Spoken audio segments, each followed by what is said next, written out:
see this Black Light Cyberspace Ministry still talking about Elijah, but I'm not off of that about Willie D.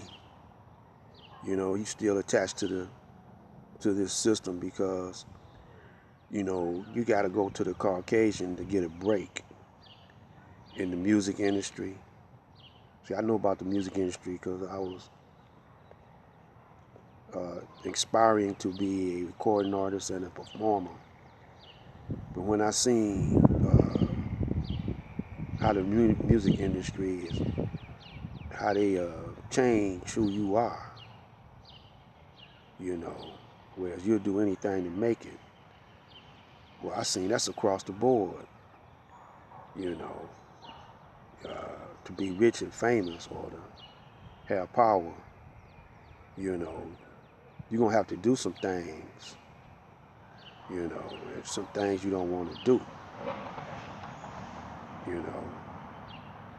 So mentally, you got to separate yourself from this system, you know, first.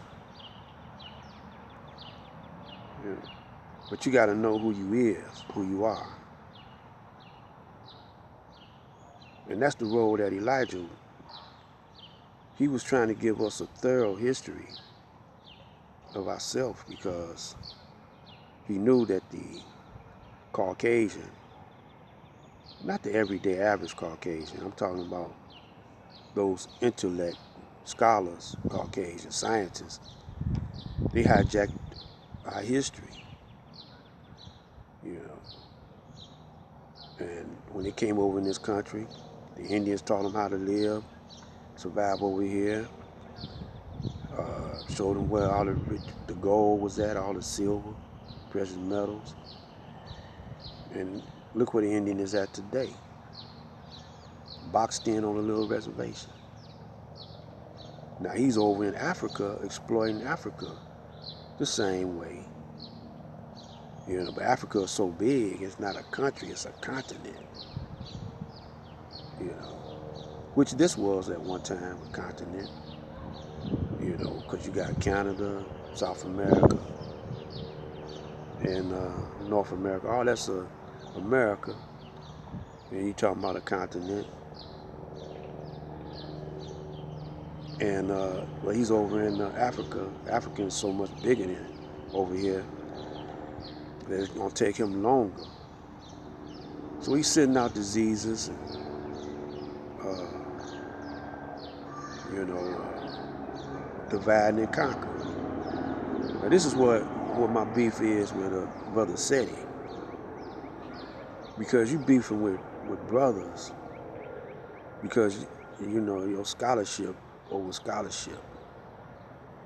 Now, you know Dr. Ben gave Mr. Farrakhan all his books. I seen it when he did it. You know, he gave Farrakhan the books. You know, so you got to know about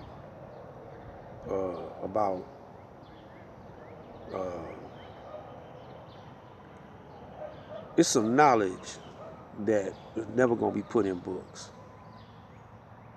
Just like the Dogon tribe, you know, they never wrote down nothing, and they ain't gonna tell everybody what they know. Especially the white man. He just told the white man a little bit. And you got others in other parts of the world, other blacks in other parts of the world that practice that oratorial, passing it down from generation to generation, decade to decade. Just like I'm passing what I'm doing down through means of video, you know, and on this YouTube. You know, it's an oratorial thing, even though it's video too, but it's not on no pages. Because the white man controlled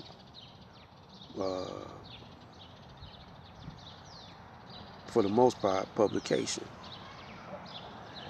Now, you got The Final Call, you got Essence, and you got Ebony Publishing and all like that. But brothers don't never think to work out a deal and build up bookstores and build up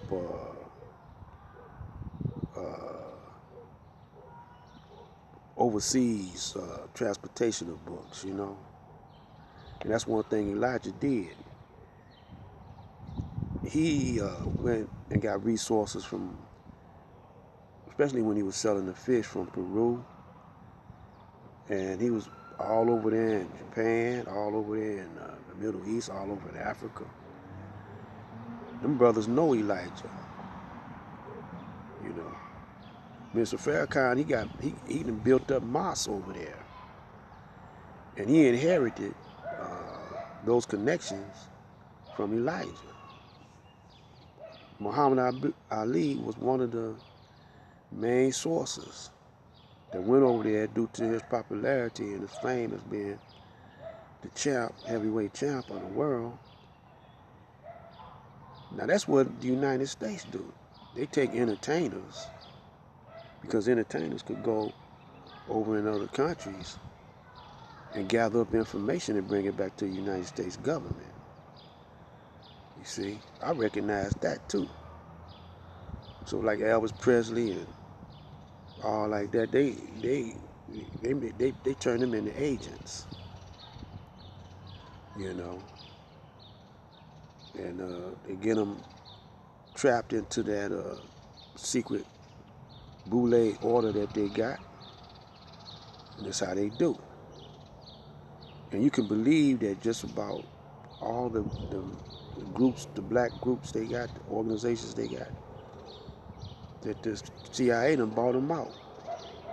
The Illuminati done bought them out. Why? Because they feasting after that dollar. They want that dollar, and they want the power, and they want to live comfortably. So at a certain point, when you're making some money off of whatever you're doing, they gonna roll in up on you. When I say they, I'm talking about the white man, the devil. He gonna roll up on you, you know, and he gonna want his share, you know. That's how gangsters do. You know, you gotta pay insurance money. That's all the insurance game is about. That's how gangsters do. You know, they say they come up on a business. They say, we foresee that your business is gonna get terrorized, so we gonna offer you this insurance. And the guy said, I don't need no insurance, so they start tearing up the shop, beating him up. You gonna pay protection fee.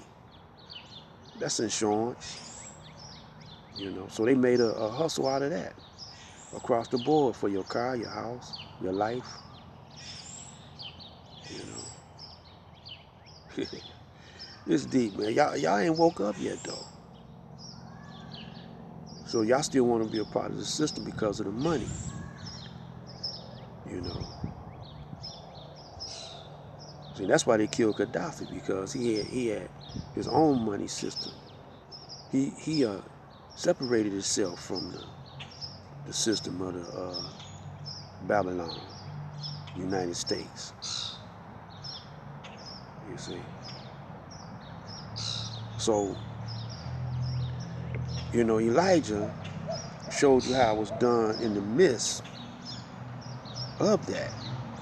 And he was divinely protected, because they tried to kill him a couple of times. But he was so clever, you know. And Master Farad had a whole lot to do with that. So we're going to come back on a couple next video and talk about Master Farad. Black Light out.